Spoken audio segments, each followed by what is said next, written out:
The Newsday continues here on One News Now. I'm Riza Diaz.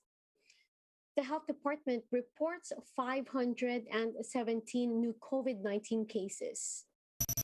Total caseload is now at 2.83 million, with over 14,300 still active. 243 people died of the virus in the past 24 hours, bringing the death toll to over 49,200. 228 cases previously tagged as recoveries have been reclassified as deaths after validation. Total recoveries are at 2.77 million after 1,100 new survivors overnight. Now, 1.8% of the 35,200 total tests included in today's bulletin yielded positive results. The Omicron variant of SARS-CoV-2 has now been detected in 38 countries, but the World Health Organization says no death from the variant has been reported yet. The body adds that it may still take weeks to determine how infectious the variant really is, but they still warn the public to take proper precautions as Omicron is seen to cause more than half of Europe's infections in the coming months.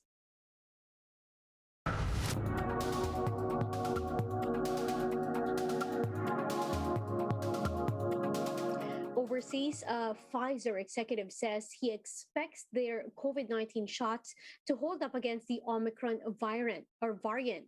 Let's get more details in this Bloomberg report.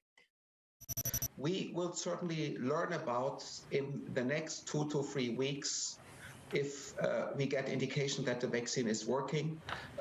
Overall, we are doing 2 experiments. Number 1 is certainly that we used sera from people vaccinated with our vaccine and see if they can neutralize the virus. And second, we are screening on a global basis the effectiveness data to see if there are breakthrough cases. How much of a change in effectiveness for Omicron is it worth it for people to wait and switch over to a new one that's tailored towards Omicron? Like, is it 10% difference in effectiveness, or what is that kind of decision process based on?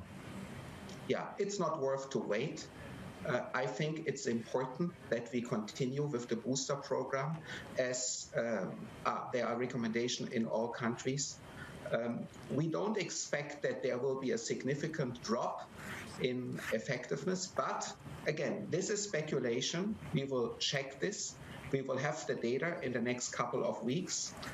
When you talk about booster programs, there are 3 important observations with booster program. Number 1 is that you strengthen the immune response. And number 2 is you also increase the breadth of coverage. That means when you booster, you get a better protection against new variants. That's certainly something we will also observe with Omicron. We heard from Moderna, they were talking about a material drop in effectiveness. Obviously, you can't speak for them, but I just want to confirm you don't see it as likely that there will be a material drop in the effectiveness of your vaccine. Likelihood is speculation, and I think because we know how difficult it is to speculate about the consequences, and I think it's dangerous to speculate and I know that this has been done in many countries.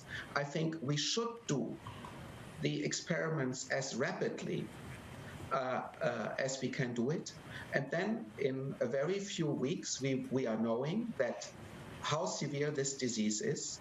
If this variant is really an escape variant and takes over the place Delta has at the moment, the unfortunate place of Delta, and then we have to do the experiments, and we will have the data very soon. We'll be back with more stories after the break. Keep it here on One News.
You're still watching One News Now. I'm Riza Diaz.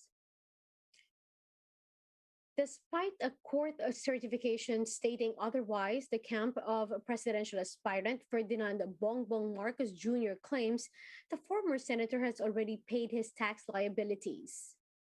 Marcos Jr.'s camp showed a land bank receipt dated December 27, 2001, supposedly for the payment of for more than 67,000 pesos. They said the amount is for the quote, complete and full satisfaction of Marcos Jr.'s tax liabilities following the 1997 Court of Appeals decision on his tax case. They also released to the public a letter supposedly addressed to the Bureau of Internal Revenue, transmitting the said receipt. The letter, however, was dated January 4, 2001, or 11 months earlier than the date of the receipt. Recall that lawyer Ted Te bared a court certification stating that there is no record on file of Marcos Jr.'s compliance of payment or satisfaction of the 1995 Regional Trial Court or the 1997 CA ruling of his conviction for his non-filing of income tax returns. Now, here are other political stories for the day. Presidential aspirant Manila Mayor Isko Moreno is asking for the endorsement of President Rodrigo Duterte. This comes after Duterte's longtime aide, Senator Bongo, announced his withdrawal from the presidential race. Go, however, has yet to formally lodge his withdrawal before the poll body. Now, in an interview with One News, the Chiefs, Moreno's campaign chief, Lito Banayo, said it is only natural for Manila Mayor to seek the support of everyone. Banayo added this does not make Moreno an administration bet or a so-called Duterte light candidate. Presidential aspirant Senator Panfilo Lacson vowed to rid the government of corruption through budget reforms.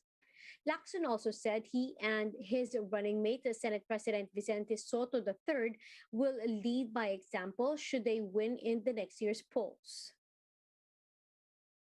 And Vice President Leni Robredo and her running mate, Senator Francis Kiko Pangilinan, joined the Bike for Leni event in Iloilo.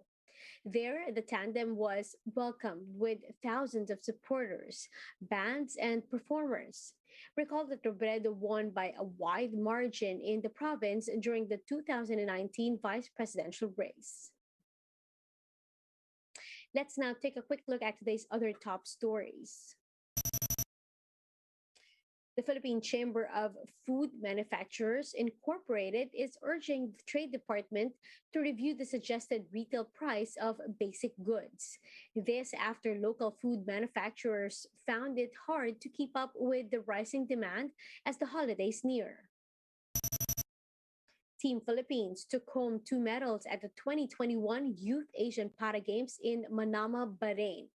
Ariel Joseph Alegarbes copped gold in the S14 100-meter butterfly event in swimming, while Ron Russell Mitra clinched a silver medal in the 400-meter T20 event. And residents and tourists in Baguio City should brace for colder weather, according to Pag-asa. The Weather Bureau recorded 11.8 degrees Celsius this morning, the lowest so far in December. Now, for more updates, visit News 5, The Philippine Star, and Business World Online. Visit our website, onenews.ph, for more in-depth analysis. You can also catch One News on Signal Play app. Register for a free account now at www.signalplay.com and stream One News live anytime, anywhere. I'm Riza Diaz. Mask on, wash hands, and stay safe, Philippines. We are One News.